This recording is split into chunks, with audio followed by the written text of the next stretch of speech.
Diet for young growing boys who burn a lot of calories. You mentioned you ate 6,000 plus calories when you were younger and you were doing, a ton of activity.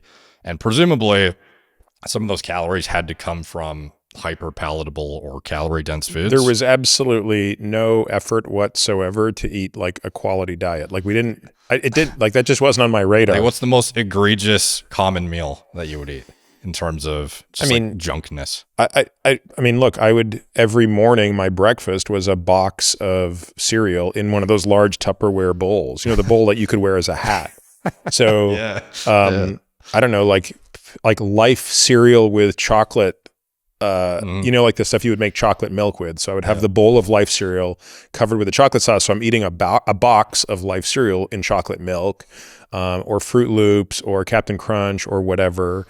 Lunch would be my 6 sandwiches or 7 sandwiches. So a whole loaf of bread turned into full, like each one is now a sandwich. Yeah. Plus I'm eating like French fries covered in gravy, like whatever they serve in the cafeteria that I can scarf down in between workouts. I would drink 2 liters of orange juice for lunch or 2 liters of apple juice. I mean, there was no limit. Like I could eat anything. I could eat a gallon of ice cream in one sitting. Like I was unfazed by it. And it was still, I was just always on the cusp of keeping my body weight. It's funny, I'm very meticulous. So throughout all of high school, I weighed myself every single day at the gym after the morning workout every single time. And I went back and looked at some of these data a while ago. Like, I don't think I ever deviated lower than 157 or higher than 159 for like a 3-year period. Yeah, I think a lot of people would be shocked. They often say you can't outwork a bad diet, but I've seen it for sure. No, you totally can. And I used to say that stupidly until I realized, of course you can when you're young enough and you have the capacity for that much work. But I trained 6 hours a day. Like, that's the reality of it is. Like, if you're but here's the thing, like I couldn't do 1 week of what I did for 4 years. Like I couldn't do it. I physically wouldn't be able to recover from one of the days that I used to do like it was nothing.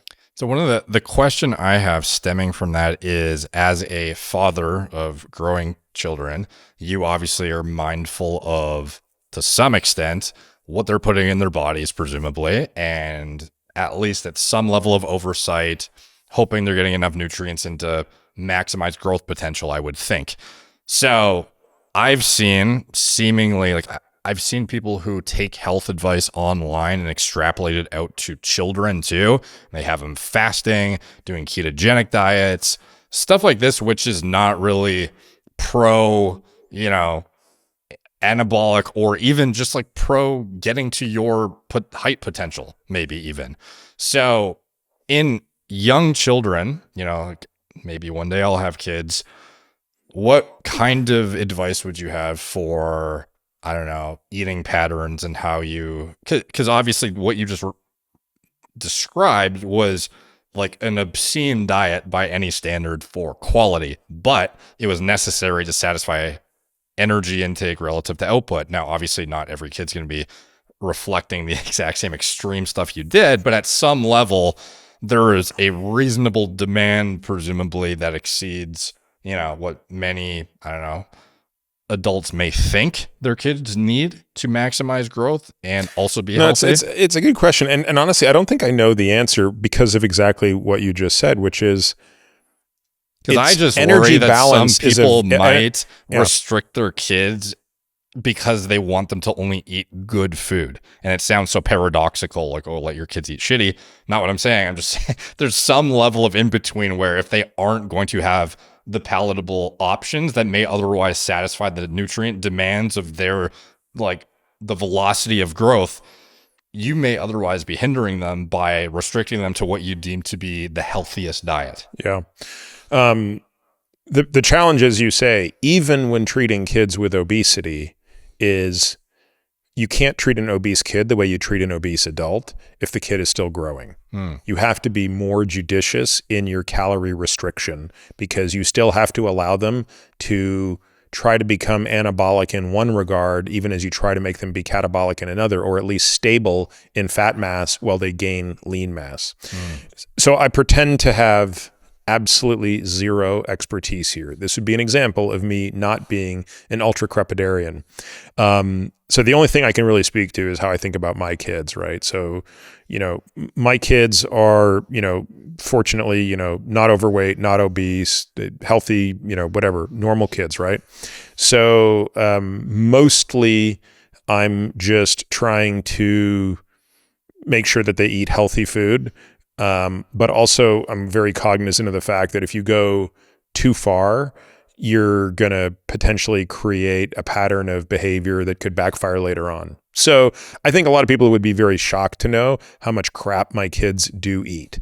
Yeah, that's why I'm almost bringing it up, because I feel like a lot of people assume, especially, I know you don't want to be a ultra crepidarian, but many would consider your opinion to be relatively, they would take it pretty seriously for. Yeah, I mean, look, if my kids probably eat a burger and fries every week, right? There's zero chance they're not doing that. They're probably having pizza every week.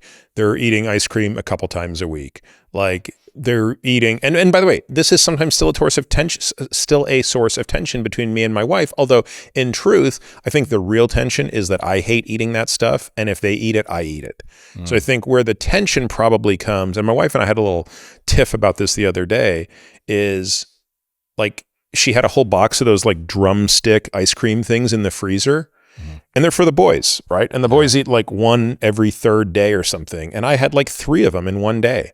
And as I was like, and she's kind of like, well, you should have better self-control. And I'm like, I don't have self-control. Like that's my whole MO in life is default food environment, make the default environment good. And then I don't have to exercise self-control. So like we're having this, argument about this. And in the end, what does it come down to? Well, it comes down to, I think the compromise is, look, how about we go out for junk food and we just don't have junk food here? Can we agree that we don't need like every flavor of ice cream in our freezer for the odd time our kid wants ice cream? And by the way, if they had their way, they'd get it every day, but it's a treat. So it's not every day. I don't know that I'm answering the question, but. No, yeah, I think it's great seeing or, hearing that you have a more hybrid approach to it. It's not just this myopic, you guys need to eat a grass-fed steak every meal and, hit your micronutrients and, it's the healthiest thing on the planet. Because I feel like we're pretty lucky in that our kids, maybe just through osmosis, like they're used to eating good food. Like, you're going to have a big fat salad, steak, salmon, venison, elk, baked potatoes, rice. Like they eat real food. And I think in part that's because their parents both love cooking. So maybe the most important lesson here is learning how to cook. Learn how to cook. Like seriously, I think if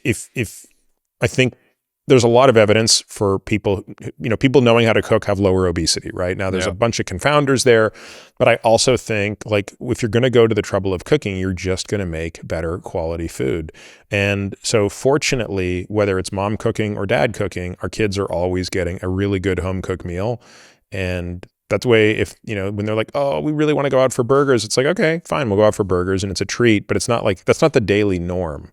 And or like we have friends like who order food in every single night. And I think if you did that, it would be a lot harder to eat well.